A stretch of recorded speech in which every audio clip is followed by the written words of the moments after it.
જોઈ રહ્યા છો પ્રાર્થના સંદેશ ન્યૂઝ. હવે શું અગત્યના સમાચાર. ખેડાના સબ ડિવિઝનલ મેજિસ્ટ્રેટ નિર્ભય ગુંડલિયાને માહિતી આયોગે ફટકાર્યો 5,000નો દંડ.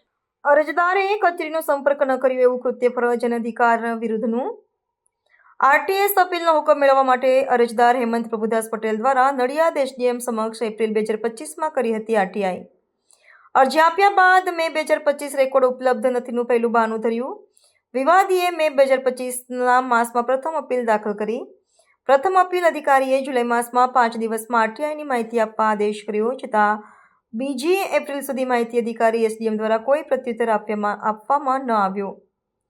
સુનાવણી આયોગ દ્વારા ઓગસ્ટ માસની નોટિસ બાદ એસડીએમ દ્વારા ખુલાસો કર્યો.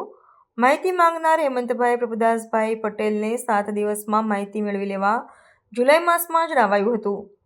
માહિતી માંગનાર અરજદાર કચેરીનો સંપર્ક કર્યો નથી, તેથી માહિતી આપી શકાઈ નથી. આમ માહિતી આયોગે એસડીએમ કૃત્યને અધિનિયમ વિરુદ્ધનું જણાવી શિક્ષા કરી. એસડીએમને દંડ કરીને માહિતી આયોગમાં રિપોર્ટ કરવા જણાવ્યું. રિપોર્ટર પ્રતિક ભટ્ટ, નડિયાદ. પ્રાર્થના સંદેશ ન્યૂઝની તમામ લેટેસ્ટ અપડેટ્સ માટે ચેનલને હમણાં જ લાઈક, શેર અને સબસ્ક્રાઇબ કરો.